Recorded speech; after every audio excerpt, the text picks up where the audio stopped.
बिस्मिल्लाहिर्रहमानिर्रहीम। Dear student, अस्सलाम वालेकुम। उम्मीद है आप खैरियत से होंगे। बेटा जी, आज हम लेक्चर पढ़ने जा रहे हैं chapter number 13 physics 10th class और लेक्चर नंबर 4 है। हमारा टॉपिक है कोलम्स लॉ। कोलम एक साइंटिस्ट था। हमने बेटा लास्ट लेक्चर में पढ़ा था कि दो चार्ज असाम जब किसी जिस्म को चार्ज किया जाए या किसी दो चार्ज जिस्म को चार्ज किया जाए तो उनके दरमियान दो पॉसिबिलिटी होती हैं। वो क्या दो पॉसिबिलिटी होती हैं? या तो एक दूसरे को क्या करते हैं, अट्रैक्ट करते हैं या रिपेल करते हैं। लाइक चार्जेस क्या करते हैं, रिपेल करते हैं, और अनलाइक चार्जेस को अट्रैक्ट करते हैं। इसका मुशाहिदा फ्रांस के एक साइंटिस्ट कोलम ने किया था। उसने 3 तजर्बे किए। उसने पॉजिटिव क्यू चार्ज रखा आर फासले पर, फर्स्ट में कोई भी आर फासला है, पॉजिटिव क्यू चार्ज रखा तो वो देखा एक दूसरे को क्या कर रहे हैं, रिपेल कर रहे हैं। फिर उसने एक और एक्टिविटी की या तजर्बा किया। उसने नेगेटिव क्यू चार्ज रखा उतने ही फासले पर जितना पहले फासला था, यानी आर फासले पर नेगेटिव क्यू चार्ज रखा तो देखा ये एक दूसरे को क्या कर रहे हैं, रिपेल कर रहे हैं। फिर उसने एक पॉजिटिव क्यू चार्ज रखा तीसरी एक्टिविटी में, उतने ही फासले पर, फासला बढ़ाया कम नहीं किया, नेगेटिव क्यू चार्ज रखा तो देखा ये एक दूसरे को क्या कर रहे थे, अट्रैक्ट कर रहे थे। इन 3 एक्टिविटी से उसने ये नतीजा अखज किया कि दो चार्ज अजसाम के दरमियान या तो कशिश की फोर्स होती है या दफा की फोर्स होती है। कशिश की फोर्स या दफा की फोर्स जो है चार्जेस के मैग्नीट्यूड के डायरेक्टली प्रोपोर्शनल है, यानी जितने चार्ज ज्यादा करते जाएंगे उतनी उनकी फोर्स ऑफ अट्रैक्शन या रिपल्शन क्या हो जाएगी, ज्यादा हो जाएगी। जितना इनके दरमियान डिस्टेंस बढ़ाते जाएंगे उतना इनके दरमियान फोर्स ऑफ अट्रैक्शन रिपल्शन क्या हो जाएगी, कम हो जाएगी। यानी अब इसकी स्टेटमेंट क्या बनेगी, दो चार्ज अजसाम के दरमियान कशिश या दफा की फोर्स होती है। वो फोर्स चार्जेस के अजसाम के मिकदार के डायरेक्टली प्रोपोर्शनल, जब फासले के मुरब्बा की क्या होती है, इनवर्सली प्रोपोर्शनल होती है। फर्स्ट के ये इक्वेशन नंबर क्या है, 1 है, ये इक्वेशन नंबर क्या है, 2 है। अब दोनों कंबाइन करें तो F प्रोपोर्शनल टू क्या हो जाएगा, Q1 Q2 over R square. अब इन आप देखें ये अलामत आप लोगों ने पढ़ी हुई है, क्या है, इसे कहते हैं प्रोपोर्शनलिटी कांस्टेंट। और प्रोपोर्शनलिटी कांस्टेंट क्या होता है, ऐसा अदद जिसके जरिए दो मिकदारों के दरमियान तनासुबी ताल्लुक को मसावात ज़ाहिर किया जाए। अब इसको हटा के मसावात या इक्वेशन के अलावा लगाएं तो कोई ना कोई हमें क्या लगाना पड़ता है, कांस्टेंट के, Q1 Q2 over R square. के कांस्टेंट है, इसका इन्हिसार चार्जेस के दरमियान मीडियम पर होता है, ठीक है। अगर चार्जेस दरमियान मीडियम, यानी कि आप देखें अक्सर चार्ज होते हैं कैपेसिटर में, चार्ज होते हैं उनके दरमियान में हम लकड़ी भी रख देते हैं, प्लास्टिक भी रख देते हैं, तो ये इस किस्म के मीडियम हो तो के ये कांस्टेंट के लगेगा। अगर वो मीडियम फर्स्ट के चार्जेस हमें खला में भी इस्तेमाल होते हैं, खला में हो या चार्ज दरमियान में हवा हो तो के को हम रिप्लेस करते हैं 1/4 पाई एप्सिलॉन नॉट, ठीक है। और ये जो लफ्ज मैंने लिखा है इसको बोलते हैं एप्सिलॉन नॉट। इसे कहते हैं परमिटिविटी ऑफ फ्री स्पेस, ठीक है ना, खला की परमिटिविटी। और इस सारे को अगर हम हल करें तो इसकी वैल्यू निकलती है 9 × 10⁹ न्यूटन मीटर स्क्वायर पर कॉलम स्क्वायर। फिर कॉलम्स लॉ क्या बन जाता है, कॉलम्स लॉ फिर ये बन जाता है F = 1/4 pi epsilon not Q1 Q2 over R square. ये भी कॉलम के कानून की हिसाबी शक्ल है, मैथमेटिकल फॉर्म है, और ये भी कॉलम के कानून की मैथमेटिकल फॉर्म है। फर्क है, ये वहां इस्तेमाल होती है जब चार्जेस के दरमियान में कोई सॉलिड मीडियम हो, लकड़ी हो, प्लास्टिक हो वगैरह। अगर चार्जेस खला में है या हवा में है तो फिर ये वाली इक्वेशन लगती है, दोनों की वैल्यूज की है और इस सारे को हल करने वैल्यू क्या है, 9 × 10⁹ न्यूटन मीटर स्क्वायर पर कॉलम स्क्वायर आपने न्यूमेरिकल वैल्यू में पुट करनी है। अब पॉइंट चार्ज क्या होता है, अगर और आपको ये जहन में रखना है कि कॉलम के कानून सिर्फ पॉइंट चार्ज पर लागू होते हैं।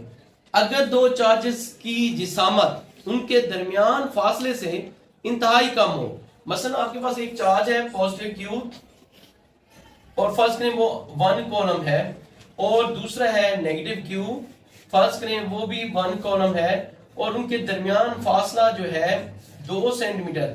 अगर चार्जेस की जिसामत जो है इस फासले से बहुत ही कम है, यानी उससे निस्फ है, निस्फ से भी कम है, तो ये पॉइंट चार्ज क्या कहलाएंगे, यानी ये चार्जेस क्या कहलाएंगे, पॉइंट चार्ज। और कॉलम के कानून लागू होते हैं आई समझ पॉइंट चार्जेस पर।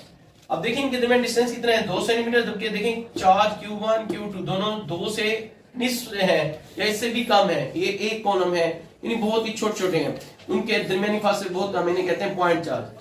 अब न्यूमेरिकल वैल्यू में आ जाए कि आप कैसे साबित कर सकते हैं कि कॉलम फोर्स जो है, जो क्या कहलाते हैं, चार्ज के दरमियान क्या है, उनकी मैग्नीट्यूड पर है, उनकी मिकदार पर है। फर्ज करें हम अब न्यूमेरिकल वैल्यू से कर रहे हैं, Q1 है आपके पास 2 कॉलम, Q2 क्या है वो भी 2 कॉलम है, और R है 1 मीटर। तो हम F निकालते हैं, तो 1 ओवर, और ये खला में है, 1 over 4 pi epsilon Q1 Q2 over R square. F is equal to 9 multiply 10 is power 9 Q1 2 multiply 2 divide by 1 का स्क्वायर। तो ये हो जाएगा हमारे पास 9 to the 18, 18 to the 36 multiply 10 is power 9 newton. अब हम फर्स्ट करें चार्जेस को बढ़ा रहे हैं, ठीक है, डिस्टेंस को कांस्टेंट रख रहे हैं। पहले Q1 2 कॉलम था, अब Q2 कितना कर रहे हैं 4 कॉलम, और Q1 भी कितना कर रहे हैं वो भी 4 कॉलम, लेकिन डिस्टेंस वही रख रहे हैं, कांस्टेंट रख रहे हैं। अब कॉलम फोर्स लगाते हैं, और ये दोबारा अगेन जो है खला में या हवा में है, 4 pi epsilon Q1 Q2 over R square. तो F is equal to 9 multiply 10 is power 9, Q1 कितना है भाई 4 मल्टीप्लाई 4 और R1 का स्क्वायर। तो 9 4 द 36, 36 को 4 से मल्टीप्लाई करें तो 36 मल्टीप्लाई 4, 4 से द 24, 2 कैरी 4 से the 12 to 144 multiply 10 is power 9 over 1। तो आप देखें, अगर आपने देखें पहले रखा था 4 2 कॉलम, अब 4 कॉलम की है, तो अब देखें कॉलम फोर्स भी क्या हो गई है, ज्यादा हो गई है, ठीक है।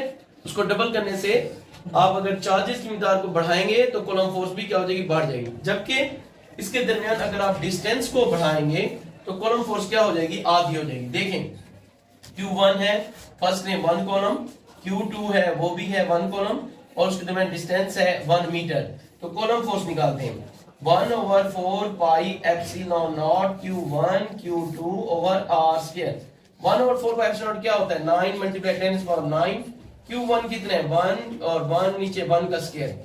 तो आप देखें F इज इक्वल टू क्या आएगा 9 मल्टीप्लाई 10 इज पावर 9, अब आएगा न्यूटन, ठीक है।